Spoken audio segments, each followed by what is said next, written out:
اعوذ باللہ من الشیطان الرجیم، بسم اللہ الرحمن الرحیم، السلام علیکم ورحمۃ اللہ وبرکاتہ۔ میرے ایک بچپن کے دوست، ہمارے ہی محلے کے بڑی محترم شخصیت اور بڑے ہی ہر دل عزیز، میں خاص طور پہ بڑی عزت کرتا ہوں ان کی، اور ماشاءاللہ میرے خیال میں ان کے ہزاروں شاگرد ہیں، قرآن پڑھاتے ہیں، اور دل ان کا ہمیشہ مسجد میں لگا رہتا ہے، اور بڑی ہی نورانی شخصیت ہے، اور میں ان کی بڑی عزت کرتا ہوں اور بڑی محبت کرتے ہیں وہ بھی مجھ سے۔ ان کا بھیجا ہوا ایک ویڈیو کلپ ہے، اور یقیناً سوال کرنے کے لیے ہی پوچھتے ہیں لوگ مجھ سے کہ مجھے بھائی ذرا بتائیے کہ یہ اس ویڈیو کے بارے میں آپ کا کیا خیال ہے۔ تو 58 سیکنڈز کا طاہر القادری صاحب کا ویڈیو ہے۔ یہ ایک روایت سنا رہے ہیں کہ قیامت سے پہلے کیا کیا ہوگا، نبی نے کہا تھا۔ استغفر اللہ العظیم۔ تو یہ آپ پہلے دیکھ لیجئے۔ قیامت کے قریب ہونے کی علامتوں میں سے ایک یہ بھی علامت ہوگی کہ علم اٹھا لیا جائے گا اور جہالت پھیلا دی جائے گی۔ حضور علیہ الصلوۃ والسلام فرماتے ہیں کہ علم اللہ تعالیٰ اس طرح نہیں اٹھا لے گا کہ لوگوں کے سینوں سے علم نکال لے۔ فرمایا جو بڑے علماء ہوں گے، جن کے پاس پختہ علم اور دین کی معرفت ہوگی، وہ رفتہ رفتہ دنیا سے اٹھ جائیں گے۔ تو جب بڑے علماء نہیں بچیں گے تو لوگ جاہل لوگوں کو اٹھا کر علم کی مسند پر بٹھا لیں گے، ان کی تقریریں سنیں گے، ان سے پھر مسئلے پوچھے جائیں گے، لوگ ان سے پوچھیں گے اور وہ فتویٰ دیں گے۔ یہ صحیح بخاری کی حدیث ہے۔ یہ سوشل میڈیا کے دور کی طرف آقا علیہ السلام اشارہ فرما رہے ہیں کہ لوگ جاہلوں کو علم کی مسند پہ بٹھا لیں گے اور جاہلوں کو عالم سمجھیں گے، پھر ان سے سوال کریں گے اور وہ بغیر علم کے جواب دیں گے، لوگوں کو گمراہ کریں گے، اور فرمایا وہ خود بھی گمراہ ہوں گے اور لوگوں کو بھی گمراہ کریں گے۔ نعوذ باللہ، نعوذ باللہ، نعوذ باللہ۔ اب آپ تھوڑا اندازہ کیجئے کہ اتنے بڑے عالم، اتنے بڑے اسکالر، اور جو ہے اس طرح کی باتیں کر رہے ہیں۔ اب میں آپ کو ایک سورہ احقاف، سورہ نمبر 46 اور آیت نمبر 9 بتا دیتا بھی ہوں، آپ کو انشاءاللہ ڈسکرپشن میں بھی ڈال دوں گا۔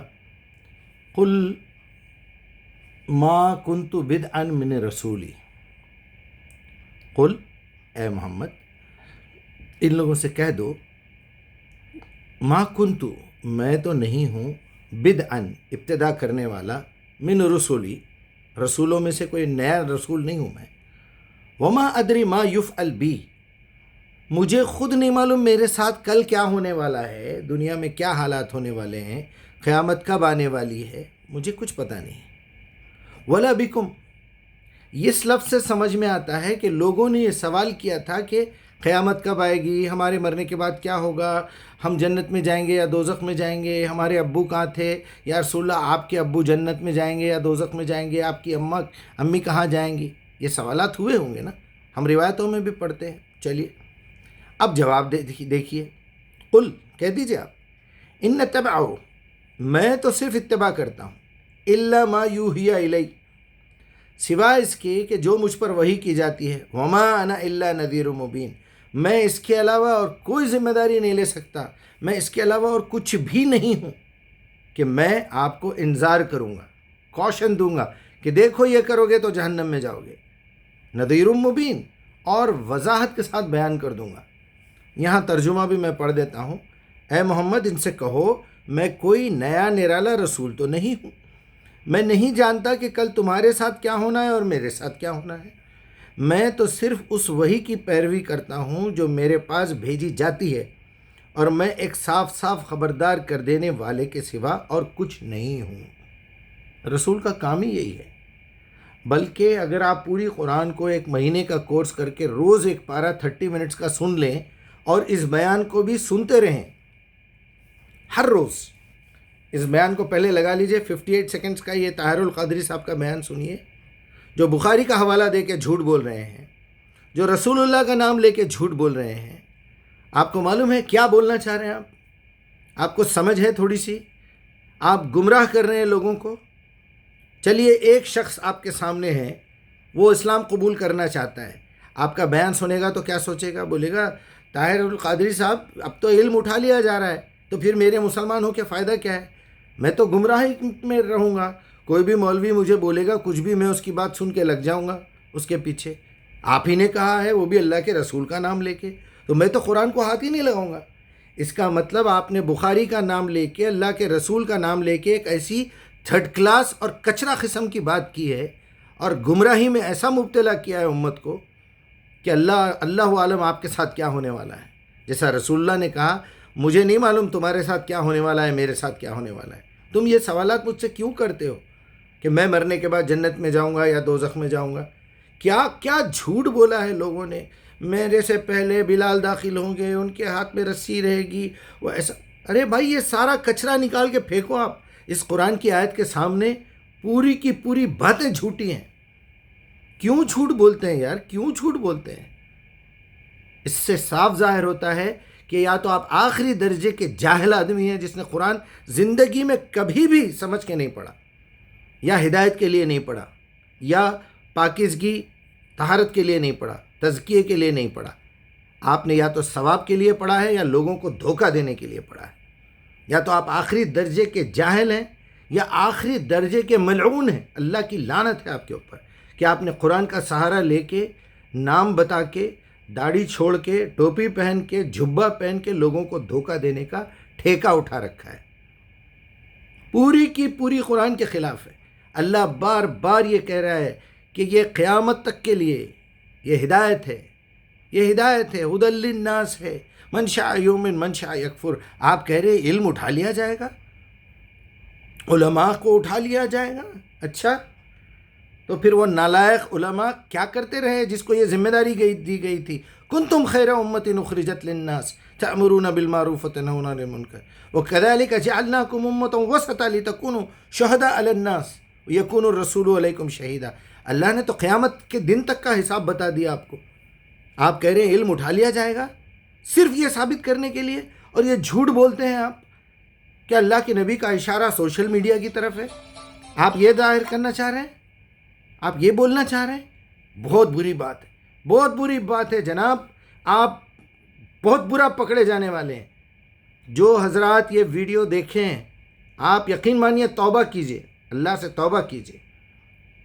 بھائی میرے، آپ نے جو ویڈیو مجھے بھیجا ہے، اللہ آپ کی حفاظت فرمائے. یہ آخری درجے کا جھوٹا راوزی ہے، جھوٹا، آخری درجے کا گمراہ مشرک ہے، اور بلکہ اس زمانے کا عبداللہ بن ابی سے بھی آگے ہوں گا میرے خیال سے. استغفر اللہ العظیم. اس سے بڑا منافق کوئی نہیں ہے. بات بات پہ باتیں بدلتا ہے، بولتا ہے میں امام ابو حنیفہ سے، کبھی بولتا ہے 9 سال عالم رویا میں علم حاصل کیا ہے، کبھی بولتا 12 سال، کبھی بولتا 15 سال. آخری درجے کا ذلیل آدمی ہے یہ، آخری درجے کا گمراہ. مجھے تن بدن میں آگ لگ گئی جب نبی کے بارے میں کوئی بات ہو، علم کے بارے میں کوئی بات ہو، قرآن کے بارے میں کوئی بات ہو، اللہ کے بارے میں کوئی بات ہو. شرم نہیں آتی؟ یہ بولتے کہ علم اٹھا لیا گیا. کس امید پہ لوگ مسلمان ہوں گے بتائیے آپ؟ کس امید پہ لوگ مسلمان ہوں گے؟ ہم رات دن محنت کر رہے ہیں لوگوں تک قرآن پہنچے، کیونکہ ہمارے پیارے نبی نے ہم کو یہ ذمہ داری دی ہے، بلغوا انی ولو آیا. اب آپ اس میں سے علم نکال لیں گے؟ کیا چھچورے پن کی بات کی ہے ذلیل آدمی نے. یہ معافی چاہتا ہوں، میرا پتہ نہیں میری کیا حالت ہو رہی ہے اس وقت. میں محسوس کر سکتا ہوں کہ صحابہ اکرام جنگ کس حالت میں کرتے تھے اور جہاد کس حالت میں کرتے تھے. رسول اللہ پہ کیا گزرتی ہوگی جب یہ کفار ایسی باتیں کرتے ہوں گے، جب یہ منافقین ایسی باتیں کرتے ہوں گے. وہ لوگ بھی کرتے تھے، اہل کتاب اور یہ مشرکین، اور نام لیتے تھے پرانے نبیوں کا، جیسے آج رسول اللہ کا نام لے کے جھوٹ بولا جا رہا ہے. یار شرم نہیں آتی؟ بخاری کا نام لیتے، وہ شخص اپنی پوری زندگی لگا دیا، اسی کتابوں میں لکھا ہوا ہے. اس کا نام لے کے، اس کی پوری گارنٹی لے کے، ایک ایک روایت کو جمع کرتے ہوئے انہوں نے ہر روایت پہ 2 رکعت نماز پڑھی. یہ پہلے آدمی کے دماغ میں آپ نے ایک سرکل بنا دیا. اب اس سرکل کے اندر، اس تھیلی کے اندر امک ڈمک فلاں امک ڈمک کے سارے باتیں ڈال کے آپ بخاری پہ تہمت لگاتے ہیں. امام بخاری جوتے ماریں گے قیامت کے دن. جھوٹی باتیں، اوپر سے اوپر کی چین، بخاری کے اوپر کی چین تو بڑے بڑے صحابہ کا نام لے لیا آپ نے. اور ایک وہ نالائق فرقہ ہے، یہ فلاں صحابی اور وہ تھے معتبر تھے، فلاں صحابی مشکوک تھے، فلاں صحابی کی ذہنی حالت خراب تھی لہٰذا یہ ضعیف ہے، یہ فلاں حسن ہے، یہ فلاں حسین ہے، یہ فلاں فلاں ہے. یہ کیا بکواس ہے یار. یہ حدیث کبھی غلط ہو سکتی کیا؟ حدیث کبھی ضعیف ہو سکتی کیا؟ پہلے قرآن کو آپ نے الگ کر دیا، کچرے کا نام حدیث رکھ دیا۔ حدیث تو قرآن ہے، اللہ کہہ رہا ہے فبی ای حدیث، ابھی اور کون سی حدیث تم کو چاہیے؟ خیر الحدیث کتاب اللہ کہا نبی صلی اللہ علیہ وسلم نے۔ پھر یہ وہی روایتوں میں کی روایت ہے، میں مانتا ہوں حدیث کو، لاؤ ذرا سامنے، خالی یہ دو ہی روایتیں پیش کرو۔ چلو پہلی روایت یہ پیش کرو کہ ہمارے نبی صادق اور امین تھے، بن جاؤ پہلے سچے اور امانت دار، جو اللہ نے امانت دی ہے پہنچاؤ دنیا تک۔ خود کو عربی نہیں آتی، خود قرآن سمجھ کے نہیں پڑھتے، اور یہاں بیٹھ کے بکواس کر رہے ہیں۔ خود ہی بول رہا ہے بیوقوف نالائق، علم اٹھا لیے جائیں گے، تو ثابت کر رہا ہے اللہ کے رسول کے ممبر پہ بیٹھ کے، تو ثابت کر رہا ہے بے غیرت کہ تیرے پاس سے علم چھین لیا گیا ہے۔ وہ تم جیسے لعنتی ملعونوں سے چھین لیا جائے گا، ہم جیسے مومنوں سے نہیں چھینا جائے گا۔ ہمارے واسطے تو اللہ تعالیٰ علم دینے کے لیے تیار ہے۔ لئن شکرتم لازیدنکم لئن کفرتم ان العذاب شدید۔ اذا سألک عبادی انی قریب فانی قریب اجیب الدعوۃ الداعی اذا دعان۔ کیا یہ بات صرف نبی کے دور کے لیے تھی؟ نحن اقرب الیہ من حبل الورید۔ وہ کون سے آدمی کی بات ہو رہی ہے جس کے قریب اللہ ہے؟ کیوں پوچھتے ہو پھر نماز میں کھڑے رہ کے ایاک نعبد و ایاک نستعین، جبکہ علم اٹھا لیا گیا؟ شرم نہیں آتی ان لوگوں کو؟ سننے والے سن رہے ہیں، شیئر کرنے والے شیئر کر رہے ہیں، اور بڑے بے غیرت یہ بڑی بڑی داڑیاں ٹوپیاں لے کے بیٹھے ہوئے سامنے، سبحان اللہ سبحان اللہ، نالائق گدھے، لوری میں سے اترے ہوئے بکرے قربانی کے لیے، ملعون۔ اللہ کے فرشتوں کی لعنت ہے تم لوگوں پہ۔ استغفر اللہ العظیم۔ تن بدن میں آگ لگ گئی، علم اٹھا لیا گیا۔ کس بیسس پہ تو نماز پڑھ رہا ہے پھر بے غیرت؟ کس بیسس پہ لوگوں کے سامنے آ کے یہ بکواس کر رہا ہے؟ صرف دوسرے فرقوں کو برا بھلا بولنے کے لیے؟ چھچورے لوگ، تھرڈ کلاس۔ پھر لوگ بڑا اعتراض کرتے ہیں، مجیب بھائی ذرا آپ نرم بات کیجئے، یہ بات نرم کرنے کی ہے؟ آپ اگر بے غیرت ہیں تو آپ کو ذرا اپنے آئینے میں صورت دیکھنا چاہیے۔ کون سے مسلمان ہیں تم جو اس طرح کی بکواس دنیا کے سامنے آ رہی ہے؟ اللہ کے رسول کا نام لے کے جھوٹ بولا جا رہا ہے، اللہ کے بارے میں جھوٹ بولا جا رہا ہے کہ وہ علم اٹھا لے گا، اور مولوی خاموش ہے، چھچورے تھرڈ کلاس۔ تم عالم ہو، تم خطبہ دے رہے ہو جمعے کا، اور تمہارے سامنے آگ لگی ہوئی ہے۔ تم اپنے باپ کا جو ہے برتھ ڈے منا رہے ہو، باپ کی برسی منا رہے ہو، وہ برسی میں کھانا کھانے والے تمہارے باپ کو گالی دے رہے ہیں، تم کو شرم نہیں آ رہی؟ تمہارا قرآن جلایا جا رہا ہے، تم کو شرم نہیں آ رہی؟ اللہ کے رسول کی امت کی بیٹیاں جو ہے غیروں کے ہاتھوں میں جا رہی، تم کو شرم نہیں آ رہی؟ کیا بتاؤں یار۔